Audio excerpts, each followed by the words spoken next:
Is the Aboriginal population in Australia's Northern Territory being forcibly vaccinated against COVID-19?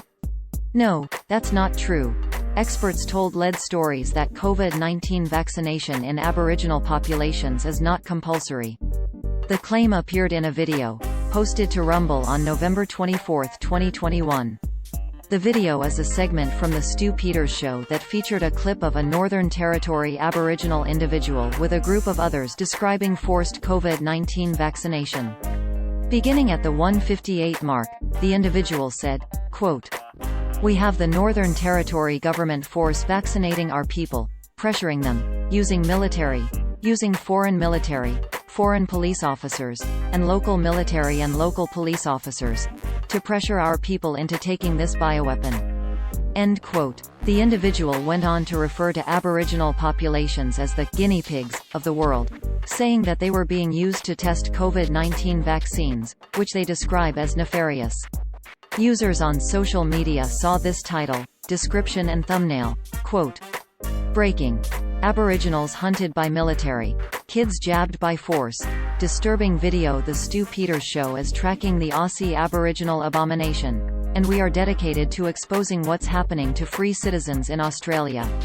Stu Peters shows a video of a tribe begging for he end quote.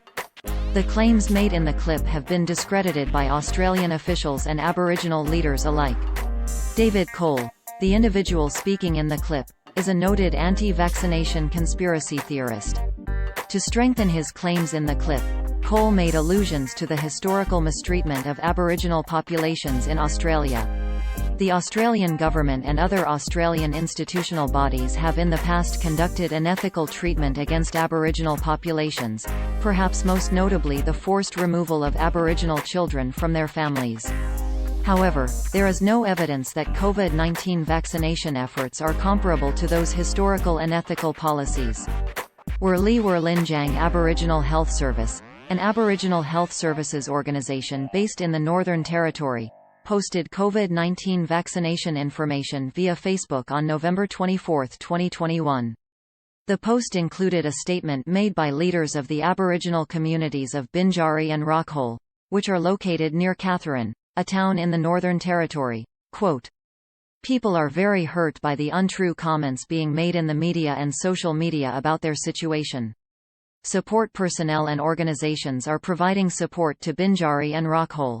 We have been treated with a lot of respect and appreciate all the support being given by these support personnel people.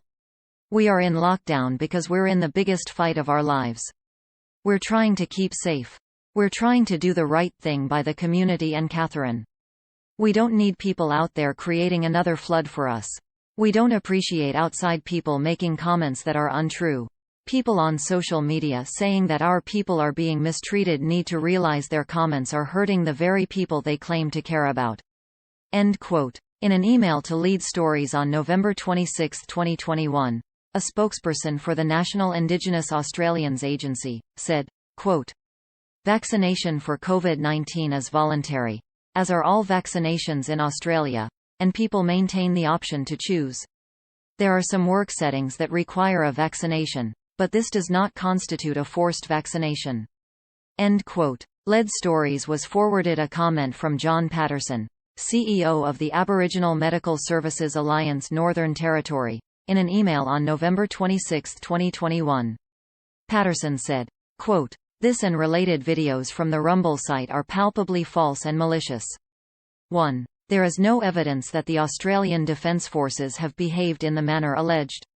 Their role has been, unarmed, the distribution of food to Aboriginal people in quarantine, and supplying transport. Point 2. The major player in delivery of services, health and welfare, to the Aboriginal communities currently in COVID isolation has been the local Aboriginal Community-Controlled Health Serve, Wurli Wurlinjang, with strong front-line support from the Northern Territory Health Department, police members, and local charities. Point 3. This has occurred under very trying conditions such as wearing full PPE for hours at a time, day after day, in +40 degrees Celsius heat. Point 4. These allegations are being made, in any case, without any audiovisual or print evidence.